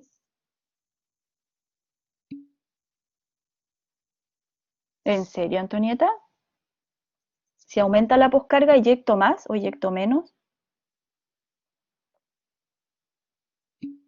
Eyecto menos. Así que, en condiciones fisiológicas, cuando tengo un aumento de la presión aórtica, yo debiera ver una disminución del volumen sistólico. Sí, Luis. Sí, eso es verdad, pero eso es pensando en que el trabajo expulsivo se mantiene constante. Cuando Claro, se piensa de que el trabajo expulsivo es constante y yo le agrego un factor, en este caso aumenta la presión arterial, ¿cierto? Que se ve acá reflejado como la presión aórtica, el otro factor, como es inversamente proporcional, tendería a disminuir. Pero acá la pregunta no está como asumiendo eso, sino que está preguntando, tienen que hacer la relación entre el trabajo expulsivo y el aumento de la presión arterial. O sea, hay una incógnita en este caso que es el trabajo expulsivo. Y entre esas dos variables ustedes deberían trabajarlo, por lo tanto deberíamos tener en cuenta que el volumen sistólico podría ser la variable constante.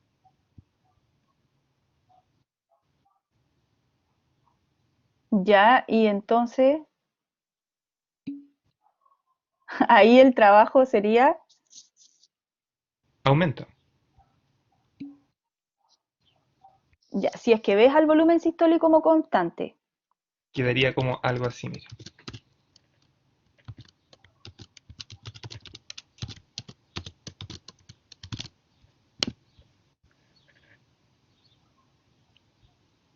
Y ahí el volumen Ah, sistólico perfecto. se mantendría constante y por lo tanto yo trabajo con estas dos variables, que es el trabajo expulsivo y la presión aórtica.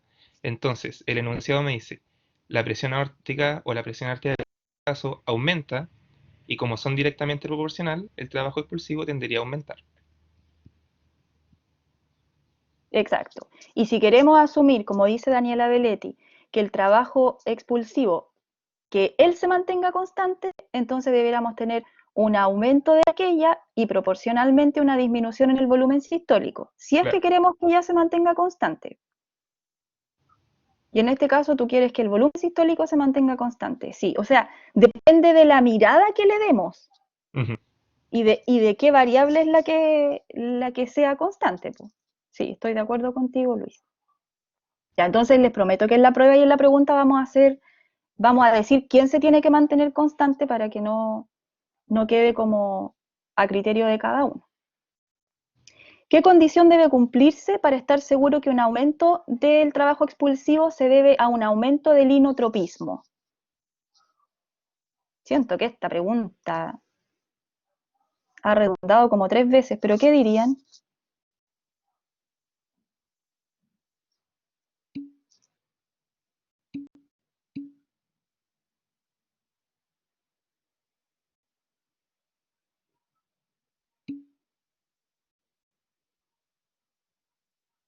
No sé qué está contestando Antonieta.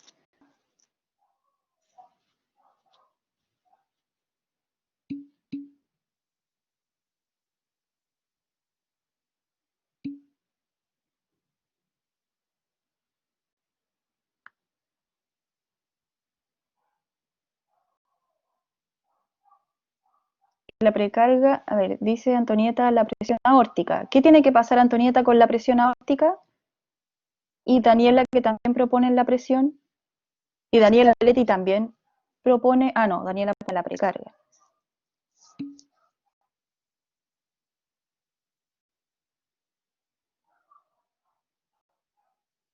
Es que para yo estar seguro que un aumento del trabajo expulsivo se debe a un aumento del inotropismo, el aumento del inotropismo, ¿a quién debiera hacer cambiar? ¿A presión aórtica o al volumen sistólico?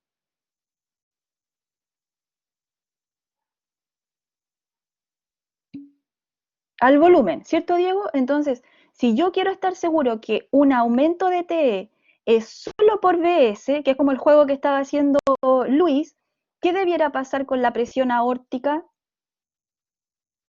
Si yo solamente le quiero echar la culpa al inotropismo, exactamente, la presión aórtica o la poscarga debe mantenerse constante, correcto.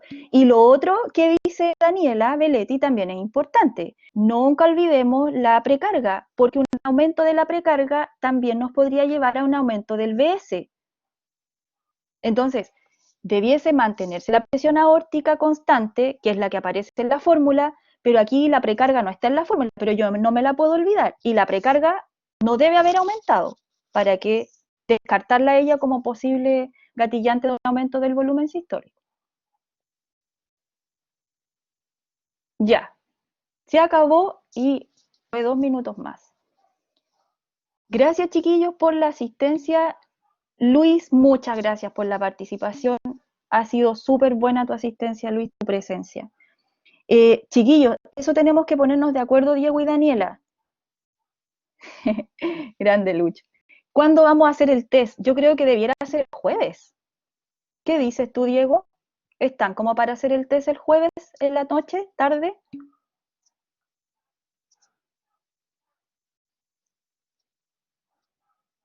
Quizás tienen solemne.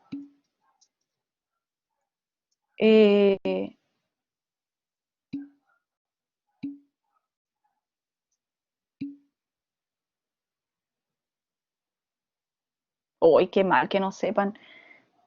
Diego, yo pongo como disposición el jueves, y si la prueba es el jueves, entiendo que no van a tener cabeza para ver el seminario, sobre todo porque hay compañeros que tienen este seminario el mismo jueves. Yo propongo que podría ser el lunes de la otra semana. Eso, Emilio, exacto. Podría ser el lunes, a mí me parece. La prueba es tarde, entonces igual. Sí, podría ser lunes en la tarde.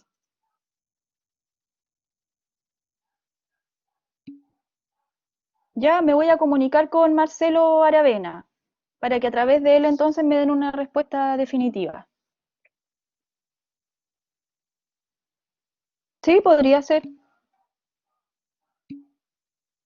7:20 o a las 9 como lo hicieron el viernes. Sí, Daniela, ahí pónganse de acuerdo mejor ustedes. Y cómo tengan la semana y el viernes 18 yo también entiendo que hacer un test el jueves 9 de la noche, nada que ver. Entonces ahí les dejo tiqui tiquití, les dejo el, como más les acomode por esta vez.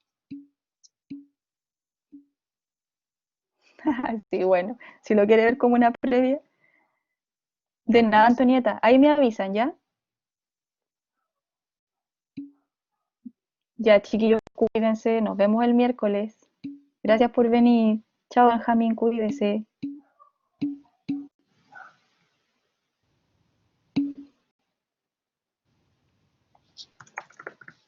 Chao, Diego, que esté bien.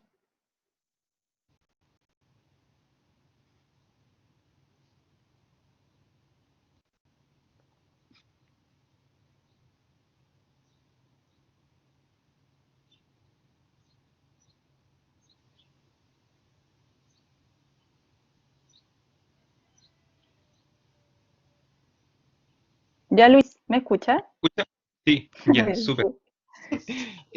Profe, primero tengo una duda con lo de la ayudantía. Lo que pasa es que nos comunicamos con los chicos de Santiago, de hecho tenemos un ¿Ya? grupo de WhatsApp y todo, y estamos trabajando en hacer un PPT general, que el PPT yo creo que va a tener no sé cuántas diapos. Entonces, ¿qué es lo que vamos a hacer? Se dividieron todos los temas que se abarcan en fisiocardio, por ejemplo, generalidades, electrocardiograma, ciclo cardíaco, hemodinamia 1, hemodinamia 2, función ventricular 1, función ventricular 2, circulaciones especiales, circulación general, regulación de la presión arterial. ¿Ya? Ya.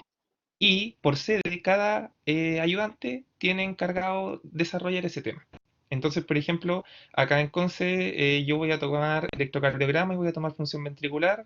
La Panchi va a tomar, por ejemplo, circulaciones especiales, el Pipe Parra va a tomar regulación de la presión arterial y así. Ya. Entonces va a ser un PPT general que estamos haciendo un drive y la cosa es que ese PPT esté listo antes del 27 de septiembre. Entonces, lo que los chicos pretenden hacer es como preparar ese PPT para la ayudantía presolemne, Ya. ¿ya? Pero, aparte de eso, nosotros igual podemos hacer ayudantías durante la semana, Sí. porque como que o sea, como que se englobó como en esa idea, como solamente la ayudantía presolemne, entonces yo dije como, igual raro, porque yo el fin de semana estaba como loco haciendo, haciendo el material, y de repente le dije al chico este, Lenzo, Y me dijo, no, es para el 27. Y yo dije, ¿para el 27 tan? Pero si estamos a una semana ahí del certamen. Y ahí me dijo como, no, claro, ahí entendí que la idea era como lo de la ayudantía presolemne. Para eso se estaba preparando ese PPT. Entonces, para mí la idea es como, si por ejemplo, los chicos, no sé, pues ya pasaron función ventricular, hacer, por ejemplo, esta semana una ayudantía de función ventricular, cosa que ese tema ya vaya quedando como saldado, y a la ayudantía Mm, presolemne vayan como o a ejercitar o a aclarar dudas y que no se torne como algo mucho más denso. claro. Sí, bueno, yo entiendo que en Santiago lo único que hacen es la ayudantía presolemne, Sí, sí, eso yo también estaba como sospechando. ¿cierto? Sí, y en Viña también. Y entonces, ese es como el desde que yo a ustedes les pedí. Claro, Ahora, si quieren hacer ayudantías semanales, a mí la verdad es que Luis me parece súper bien, o a lo mejor temitas cortitos o de resolución de algún caso bien chiquitito, pero yo no los obligo a eso. claro. O sea, eso depende del tiempo. Por ejemplo, al seminario de esta semana, tú eres el único que ha dicho, profe, yo quiero ir y hoy día viniste. ¿Cachai? Pero es una cosa que nace desde ustedes, Ah, porque ya. yo entiendo que están con poco tiempo. Pero sí, el desde es la ayudantía presolemne, que como tú viste es una semana antes de la prueba. Y de hecho Mm, a veces es la misma semana, Luis. Como que los chiquillos han tenido la prueba el miércoles y tienen la ayudantía perdón, el sábado y tienen la ayudantía el miércoles de esa semana.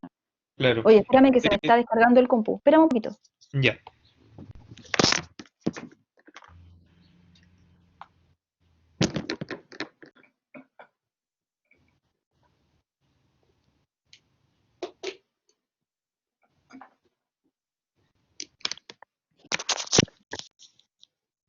¿Aló?